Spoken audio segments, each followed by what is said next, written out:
Hello friends, welcome back to OK IELTS. And as I told you earlier that I will be coming up with a new video in which we'll discuss how to identify the letter types. And as promised, I'm here. तो इस video में हम बात करने वाले हैं कि IELTS की जो कैटेगरी में जो राइटिंग टास्क है उसमें we know that there are 3 different categories: formal letter, semi formal and then informal letter. तो उसको आइडेंटिफाई कैसे करते हैं, क्योंकि ये तो हमें पता ही है कि if you choose a wrong category then you are gone, your band score will be gone, right? So इस वीडियो में हम सिर्फ और सिर्फ बात करेंगे कि हम आइडेंटिफाई कैसे करते हैं कि जो हमें टास्क 1 मिला है वो किस कैटेगरी में फॉल करता है. So that we are going to learn in this video. Okay, so that being said, let's begin the video.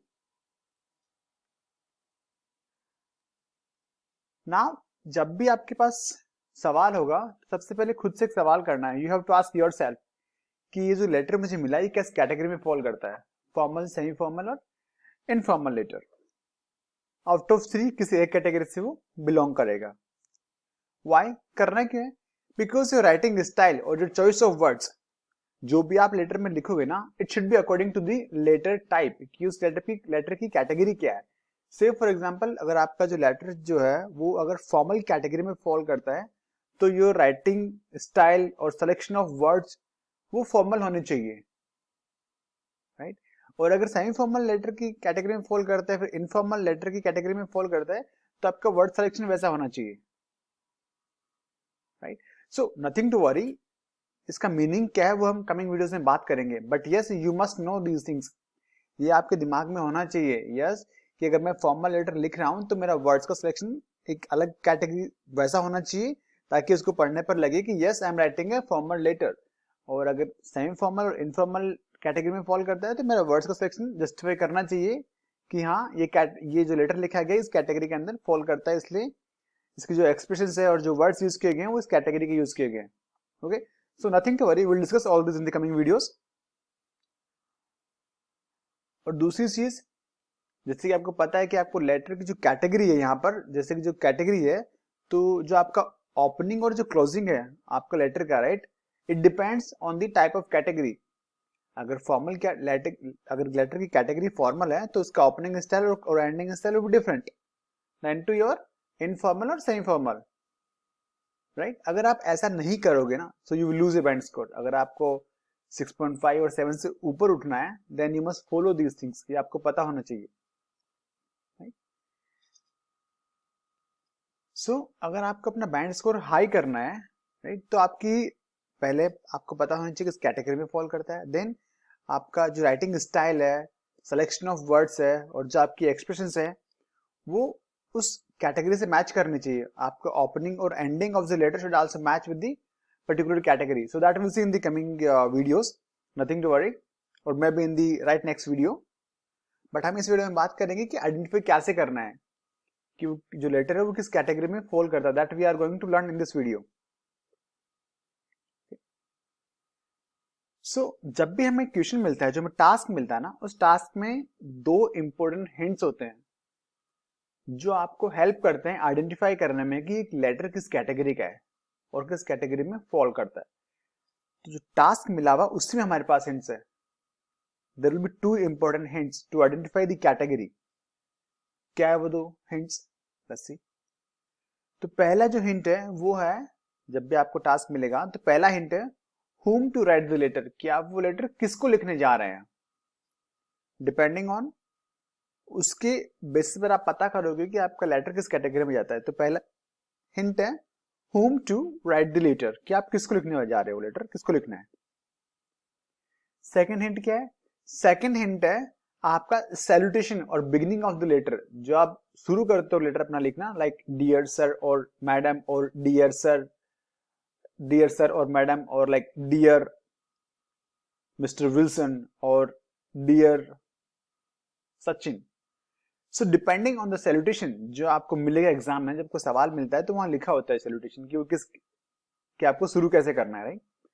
सो उससे आप पता करोगे सैल्यूटेशन देखकर कि ये किस कैटेगरी में फॉल करता है. So there are 2 important hints given to you जो कि मिलेंगे आपको लेटर में, जो टास्क मिलेगा उसमें. फर्स्ट वन कि आप वो लेटर किसको लिखने जा रहे हो. सेकंड, उसकी शुरुआत कैसे करनी है.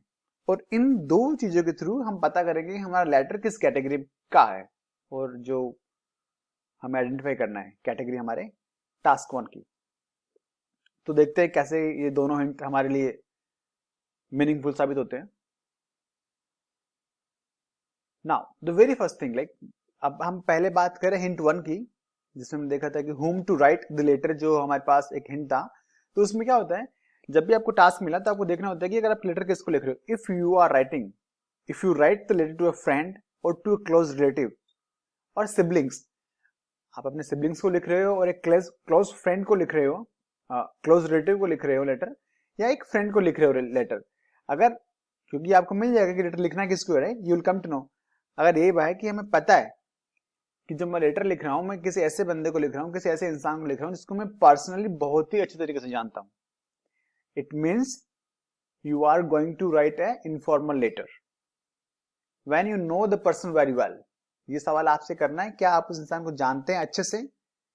तो हम किन लोगों को अच्छे से जानते हैं? हम जानते हैं हमारे फ्रेंड्स को अच्छे से जानते हैं, हमारे क्लोज रिलेटिव्स होते हैं हम उनको अच्छे से जानते हैं, और सिबलिंग्स को अच्छे से जानते हैं, राइट? अगर ये आता है उसमें लिखा हुआ कि लेटर फ्रेंड को लिखना है, क्लोज रिलेटिव सिबलिंग्स को लिखना है, तो फिर it means you are going to write a informal letter. इससे आप पता कर लोगे, राइट? फॉर एग्जाम्पल, जैसे कि सवाल आपके स्क्रीन पर है यहाँ पर, इसमें लिखा गया है कि that you arranged to visit a friend in Canada, but an important event at home. It means that you must change the dates of the visit. Write a letter to your friend. In your letter, explain the important event, apologize for the situation, and suggest a new arrangement. So basically कहना ही चाह रहा है कि आपको एक task मिला है, task में एक लेटर लिखना है, वो लेटर लिखना है आपको अपने फ्रेंड को, कि आपने उससे प्रॉमिस किया था कि I will be coming to Canada very soon, तो आप मेरे अरेंजमेंट कर देना। लेकिन जब आपको पता लगा है कि उस दौरान आपके घर पर एक इंपॉर्टेंट इवेंट होने वाला है और आपने जो डेट अपने फ्रेंड को बताई थी उस डेट पर आप जा नहीं सकते, राइट? तो आप अपने डेट को इन्फॉर्म करोगे and you will ask him to change the dates, कि जो मेरी डेट्स है ट्रेवल की वो मैं आगे पीछे करने वाला हूं, मैं इस दौरान नहीं आ सकता। Now if you see the letter, right, उन्होंने साफ साफ लिखा हुआ है कि write a letter to your friend. इसका मतलब ये लेटर मैं अपने मित्र को लिख रहा हूँ, I am writing this letter to my friend. Friend means we know very well, right? So it's a informal letter, simple, correct? तो हमारा जो हिंट 1 है जिसमें ये लिखा गया कि लेटर किसको लिख रहे हैं मुझसे पता कर सकते हैं, तो वही हमारे लिए काफी है ये मेक श्योर करने के लिए कि ये लेटर की कैटेगरी क्या है, राइट? हमने देख लिया कि we are going to write a letter to friend, it means वो इनफॉर्मल लेटर हो गया। अब इनफॉर्मल लेटर लिखते कैसे हैं, that will see in the right next video. Now let's move forward. Now second hint क्या हो सकता है कि that if you write to someone you may or may not know personally, आपको लेटर लिखना है ऐसे इंसान को, ऐसे शख्स को जिसको आप पर्सनली शायद जानते हो, मे और मे नॉट नो, हो सकता है जानते भी हो सकता है नहीं भी जानते हो पर्सनली। जब हम बोल रहे हैं कि पर्सनल, इसका मतलब ये कि आप उस इंसान का नाम तो एटलीस्ट जानते ही हैं, राइट? बट आप कभी उससे मिले हो पर्सन, इन पर्सन, वो हो भी सकता है और नहीं भी। अगर ऐसा केस है, कब हो सकता है? लाइक फॉर एग्जांपल नेबर, जैसे कि आप अगर बड़े शहरों में रह रहे होते हो ना, तो आप अपने पड़ोसियों का जस्ट नाम जानते हो कि हाँ मिस्टर गुप्ता और मिस्टर वर्मा और someone is living next to me, next apartment रहता है, बट हम कभी मिले हो पर्सनली, वो पॉसिबल है कि मिले भी हो और हो भी सकता है कि ना मिले, right? So in that case जैसे कि नेबर हो गया हमारा, आपके रिलेटिव्स हो सकते हैं, जैसे कि फार रिलेटिव्स हो गए, जैसे कि बुआ और मामा से हम लोग मिलते हैं, बट फार रिलेटिव्स, दूर के जो रिश्तेदार होते हैं, आप उनका नाम जानते हैं बट हो सकता है कि आप उनसे कभी पर्सनली मिले नहीं हो। So if you are writing it to a neighbour, to your relative और a teacher from your college, जैसे कि कभी हम टीचर को लेटर लिखते हैं कुछ सजेशन के लिए और सम कुछ राइटअप लिखवाने के लिए, राइट, किसी भी चीज के लिए, तो इन लोगों को हम लोग जानते हैं बाय नेम, तो पता है इनका, बट चांसेस है कि हम उनसे पर्सनली मिले हो या नहीं मिले हो, right? So it means here we are talking about semi formal letter. चीजें क्लियर है? इस बंदे को मैं शायद I know the name but मैं मिला हूं इससे नॉट श्योर। कौन से लोग ऐसे? Like your neighbour, like relatives, like a teacher. So it means we are going to write a semi formal letter. Let's see an example here. जैसे example सामने दिया गया आपकी स्क्रीन पर, राइट? क्या लिखा हुआ है? You are studying a short course in another country. Your accommodation was arranged by the course provider. There is a major problem with the accommodation, right? Now write a letter to the course provider. In your letter, mention you talk about these bullet points. Now if you see, clearly line लिखी हुई है that write a letter to the course provider. अब आप किसी दूसरे शहर, दूसरे city में, कंट्री में गए हो बेसिकली, तो हो सकता है कि आपने अपने कोर्स प्रोवाइडर उससे मिले नहीं हो, राइट? बट आप क्योंकि यहां तक पहुंच चुके हो कोर्स करने के लिए, तो आपकी उससे फोन कॉल, टेक्स्ट मैसेज या ईमेल, जो भी कुछ कम्युनिकेशन हुई होगी, तो आप उस बंदे का नाम जानते हैं, बट हो सकता है कि आप उससे मिले नहीं हो, राइट? तो इस केस में ये लेटर जो है उसका कैटेगरी क्या हुआ? सेमी फॉर्मल, बिकॉज क्योंकि मैं उस बंदे का नाम जानता हूं कि मेरा कोर्स प्रोवाइडर कौन है, ये कोर्स कौन अरेंज करवा रहा है।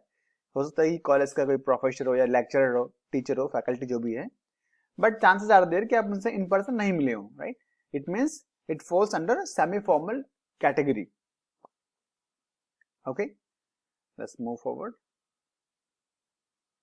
नेक्स्ट जो है, जो चीज हमें देखनी है कि आप लेटर किसको लिख रहे हो। When you are writing to someone you do not know at all, जिसे हम बिल्कुल भी नहीं जानते हैं।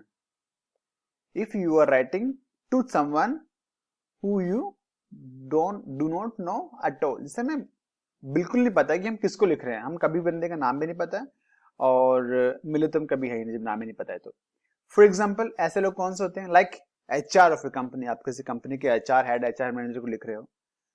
मैनेजर ऑफ ए रेस्टोरेंट या एयरपोर्ट अथॉरिटी पे आप लिख रहे हो, ईमेल डाल रहे हो कि मेरा लगेज लॉस्ट हो गया है, कुछ भी।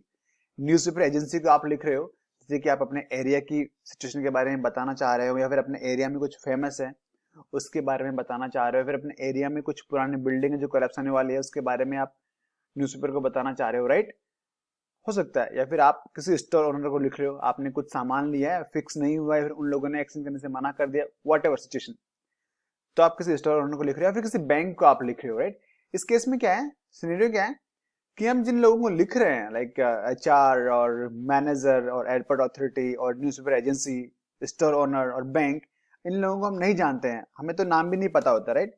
सो ये सिंपली ये क्या, कौन सा लेटर हो गया? ये फॉर्मल लेटर, जिस बंदे के बारे में कुछ नहीं जानते हैं। It means we are talking about formal letter, right? Let's see example here. Example आपके सामने है, लिखा गया है that you are renting a flat from an agency. Okay, your contract was for 1 year but you need to leave the flat 2 months early. आप 2 महीने पहले छोड़ के जा रहे हैं। Write a letter to the agency. जिससे क्या होता है, अगर आप बड़े शहरों में रह रहे होते हैं तो आप जो ओनर्स जो होते हैं फ्लैट्स की, उनसे डायरेक्टली डील नहीं कर रहे होते, वहां पर एक एजेंसी होती है जो सारा टेक केयर कर रही होती है, रेंटल एजेंसी होती है, और या फिर मैनेजमेंट होता है जो ये काम देख रहा होता है।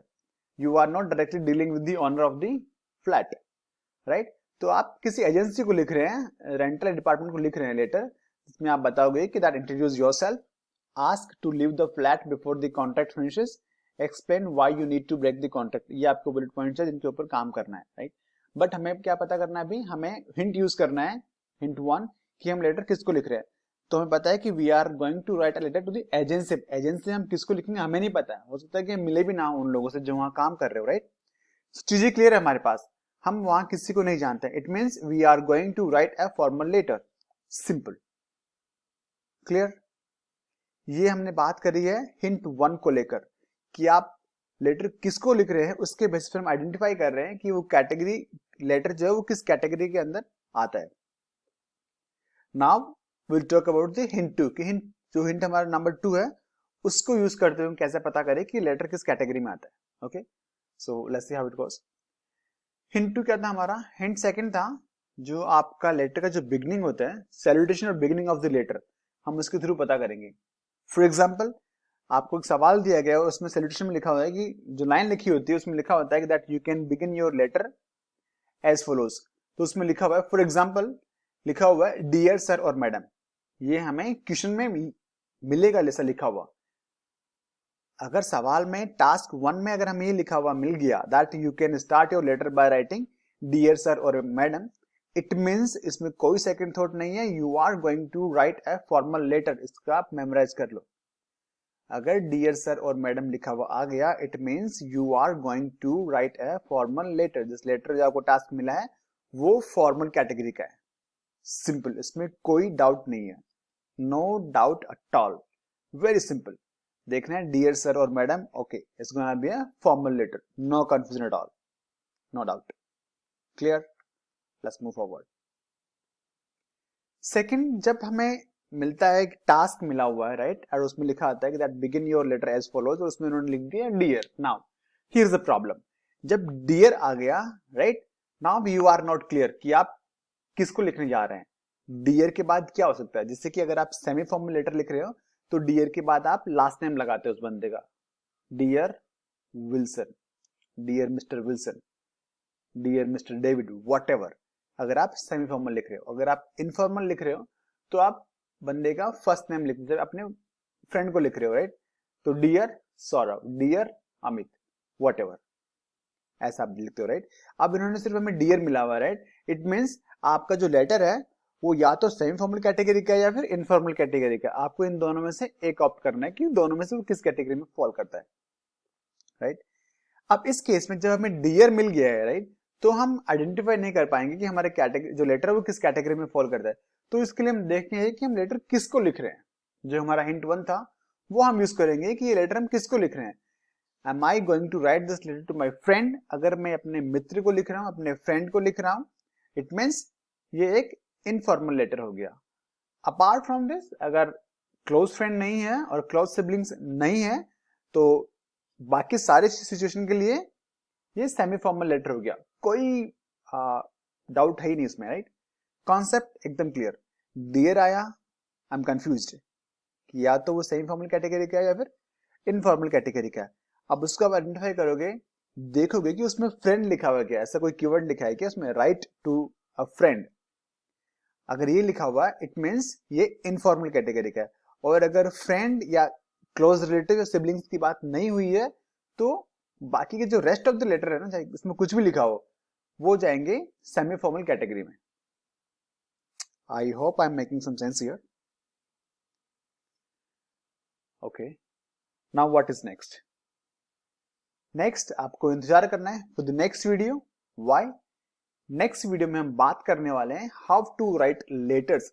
अभी हमने आइडेंटिफाई तो कर लिया कि फॉर्मल लेटर मेरे को मिला हुआ है और सेमी फॉर्मल में फॉर्मल टाइप का लेटर है या फिर इनफॉर्मल कैटेगरी का लेटर है, लेकिन लेटर लिखते कैसे हैं।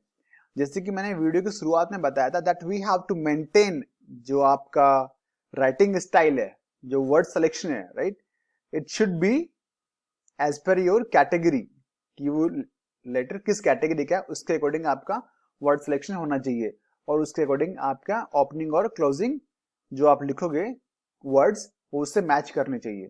So all those things will cover in the next video, in the right next video. So please do wait for the next video. But what is for now? Hit the subscribe button if you are a new viewer. अगर आपने पहले से ही subscribe कर रखा है तो hit the bell icon so you get the notification as soon as I upload the new video. Thank you for watching. Bye for now.